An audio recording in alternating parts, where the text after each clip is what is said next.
Chers membres d'Église et chers amis, bonjour. En écrivant à l'Église de Corinthe, Paul aborde plusieurs problèmes. Le premier concerne des divisions et des disputes entre frères et sœurs dans la foi, suivant qu'ils aient été amenés à Dieu par tel ou tel apôtre. Nous pouvons lire aux versets 11 et 12 du premier chapitre. « Il y a des disputes parmi vous. J'entends par là que chacun de vous dit « Moi, j'appartiens à Paul, et moi à Apollos, et moi à Pierre, et moi au Christ. » Plus loin, au chapitre 3, Paul reprend cette formule sur l'appartenance en guise de conclusion. « Que personne ne mette donc sa fierté dans les hommes, car tout vous appartient, soit Paul, soit Apollos, soit Pierre, soit le monde, soit la vie, soit la mort, soit le présent, soit l'avenir. Tout vous appartient, mais vous, vous appartenez au Christ, et le Christ appartient à Dieu. » Je ne sais pas si beaucoup d'entre nous, en se réveillant chaque matin, pensent à ces paroles inspirées de Paul.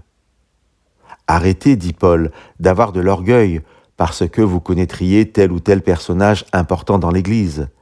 Arrêtez de mettre en avant tel ou tel prédicateur, prêtre, pasteur, telle ou telle bénédiction dans votre vie. Au contraire, bien au contraire, nous dit Paul.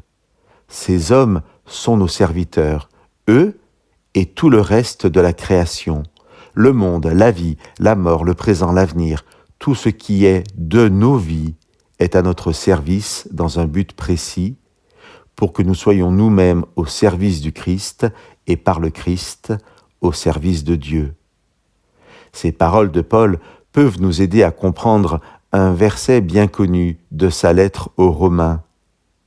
Nous savons du reste que tout coopère pour le bien de ceux qui aiment Dieu, de ceux qui sont appelés selon son projet. Nous avons discuté de ce verset du chapitre 8 de sa lettre aux Romains dans 2 émissions que vous pouvez retrouver sur la chaîne YouTube Pasteur Pierre Péchou, les émissions 156 et 157.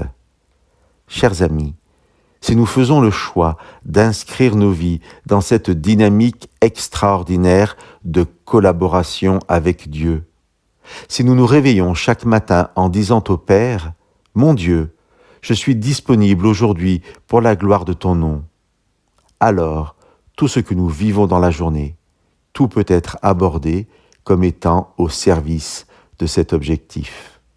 Chers amis, que Dieu vous bénisse.